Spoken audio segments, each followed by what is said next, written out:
Et Coralie, c'est régulièrement le cas dans la grande émission, va nous raconter une belle histoire, encore une. Oui, j'aime bien les belles histoires et souvent quand il y a des personnes âgées, c'est vrai, et des enfants, ça marche bien en général. Et donc là, c'est une belle histoire d'un EHPAD qui s'appelle la Maison Bleue, qui est du groupe Orpea et qui effectivement a... dites-moi. Je peux, parce qu'il faut rendre hommage au réalisateur de cette émission, Sébastien Lyotard, J'ai peur. qui me dit c'est exactement ce qui lui arrive avec Thierry. Des belles histoires et des personnes âgées. On peut remercier Sébastien Lyotard, qui est un génie. Merci Sébastien. Non, qui est plus qu'un génie maintenant. Oh là là il est là là. réalisateur de cette émission. Et il est auteur. Il est sniper aussi. Voilà, il est sniper en coulisses. Vous avez bien fait de lui rendre hommage. Voilà, j'espère que vous ne m'en voulez pas de nous avoir coupé, mais c'était tellement bon. Mais on reste dans le bleu avec vous. Effectivement. Parce que c'est une maison bleue. Et donc dans cet EHPAD, chaque année, début janvier, ils choisissent un projet tous ensemble. Il y a une sorte de conseil des résidents de l'EHPAD et ils se mettent avec l'animatrice pour choisir un projet qui va un peu durer toute l'année. Donc l'année dernière, en 2018, ils ont choisi d'écrire des histoires, en fait, des contes pour les enfants de la Fondation Lanval. Donc l'objectif, c'était vraiment de créer 4 contes différents, d'inventer vraiment les histoires. Donc là, on fait travailler forcément la mémoire des résidents. On fait travailler un petit peu tout le côté cognitif, se rappeler comment on crée une histoire, une situation initiale, on fait venir des personnages, on fait venir de l'action, etc. Donc ça leur permet vraiment de remonter dans leurs souvenirs. D'ailleurs, l'animatrice que j'ai interviewée pour cet article m'expliquait que c'était un projet qui avait très très bien marché, alors que par exemple, elle avait pu leur demander d'écrire des poèmes, des choses comme ça, c'était beaucoup plus abstrait. Là, le fait d'écrire vraiment, en plus pour des enfants malades, il y a eu une vraie motivation des résidents de l'EHPAD. Et donc effectivement, ils se sont mis par groupe, ils ont écrit ces contes, donc il y en a 4 au total. Je vais vous dire ce que c'est quand même. Un épouvantail qui veut faire peur aux oiseaux, une petite poupée qui cherche une amie, un pêcheur qui part au secours de sa sirène bien-aimée et une sorcière qui veut emprisonner tous les divertissements. Donc c'était vraiment dans l'idée de créer des histoires un peu originales pour les enfants de la Fondation Lanval. Mais ils ne se sont pas arrêtés juste à l'écriture des contes.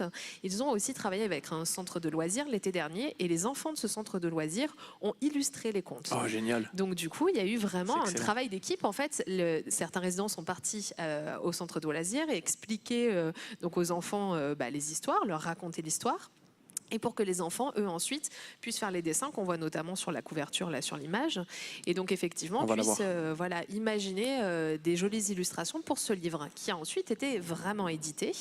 Et pour compléter l'écriture et l'illustration, une autre équipe de résidents est partie enregistrer de manière audio ces contes pour que les enfants de la Fondation, quel que soit leur handicap, puissent effectivement avoir tous les canaux de réception, entre guillemets. Donc, ils pouvaient soit écouter le CD avec les contes enregistrés.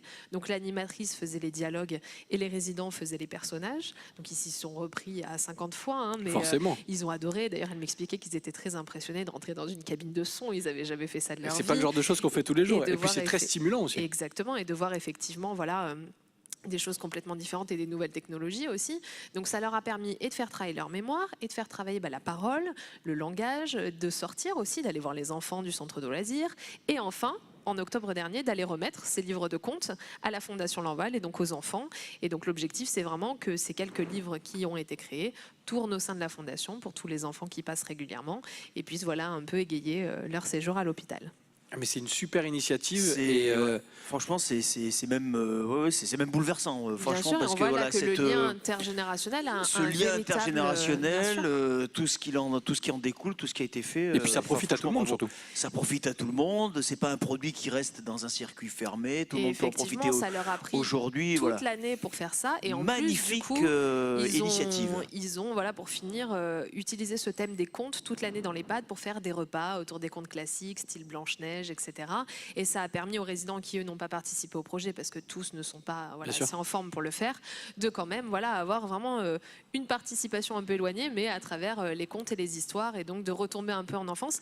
Et le fait pour ces personnes âgées, encore une fois, de s'occuper d'enfants et de travailler avec des enfants pour l'illustration, et ils se sentent vraiment utiles. Stimuler leur esprit. J'espère que ça va donner des idées à d'autres organismes. Enfin, je pense que ça en a déjà donné. Merci, franchement, merci Coralie pour ces belles histoires. Et des histoires, il y en a plein dans les carnets santé, donc foncez et retrouvez tout cela dans la version papier. Vous en avez l'habitude, on vous en parle chaque semaine. Les carnets santé et bien sûr la version digitale sur Internet, lescarnetssanté.fr. Merci Coralie Bouisset.